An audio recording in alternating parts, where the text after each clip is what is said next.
वाहू दे ना जरा थांब वाहू दे वाहू दे वाहू दे वाहू दे वाहू दे वाहू दे वाहू दे वाहू दे वाहू दे ऐक ना तू नको मध्ये गेलो तू मध्ये नको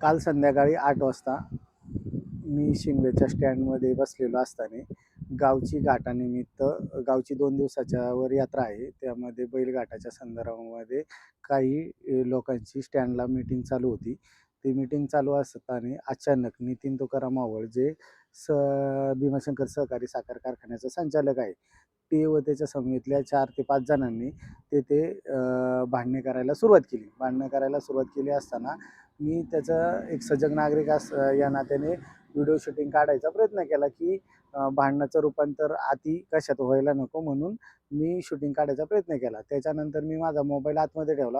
जास्त भांडणं व्हायला लागली म्हणून मी सोडवायच्या भूमिकेमध्ये मध्ये पडल्यानंतर मला काही समजलंच नाही. अचानक त्या 4 ते 5 जणांनी माझ्यावर प्राणघातक हल्ला केल्यानंतर त्यांनी 4 ते 5 जणांनी मला धरून एका टायमाला दोघा तिघांनी धरून हालचाल न करता दुसऱ्या दोघांनी मारायला सुरुवात केली. एकमेकांनी आळीपाळीने मला मारल्यानंतर मी 112ला कॉल केला.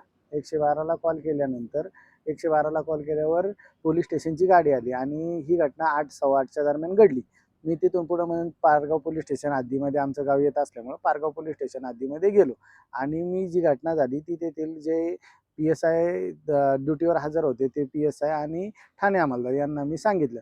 त्यांना सांगितलं असताना त्यांनी कच्च्या कागदावरती नावं लिहून घेतल्यानंतर ते मला म्हणायला लागले तुम्ही व्हिडिओ फुटेज दाखवा. तर मीच म्हणलं साहेब व्हिडिओ फुटेज माझ्याकडे एकच आहे, दुसरं व्हिडिओ फुटेज नाही आहे.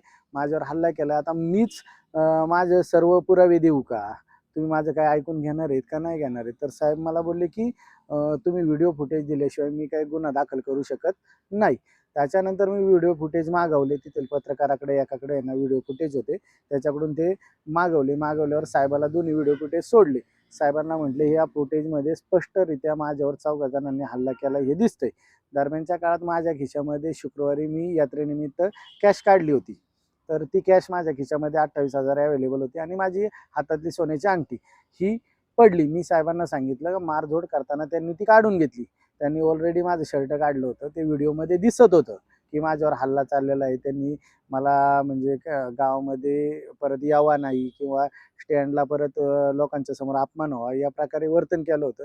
साहेब म्हटले हे कुठेही व्हिडिओ शूटिंगमध्ये दिसत नाही, पैसे घेतलेले आम्ही हा गुन्हा दाखल करू शकत नाही, ते गाळ केले म्हणून आम्ही देतो. साहेबांना म्हटलं साहेब माझ्यावर हल्ला झालेला आहे, तुम्ही मला न्याय द्या, मला याच्यामध्ये FIR दाखल करा.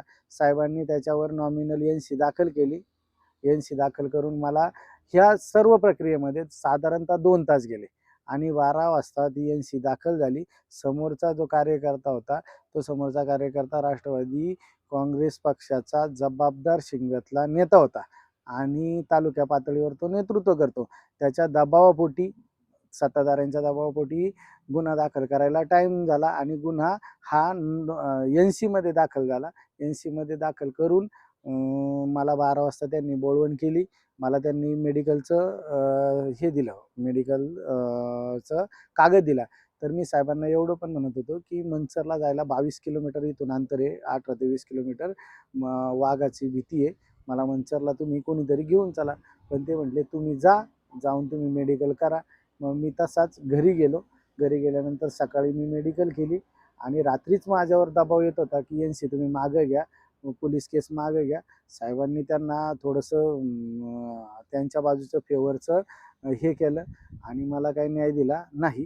त्याच्या विरुद्ध आता मी डी-वाय-एस-पी ऑफिस आणि एस-पी ऑफिस, मानव अधिकार आयोग आणि पोलिसांच्या विरुद्ध पोलीस प्राधिकरणमध्ये अर्ज दाखल करून मी न्याय घ्यायचा प्रयत्न करणार आहे आणि सदर संबंधित व्यक्तीवर प्रायव्हेट दाखल करून मी जास्तीत जास्त त्यांना शिक्षा याच्याकडून न्यायालयाकडून होईल याच्यासाठी मी प्रयत्न करणार आहे.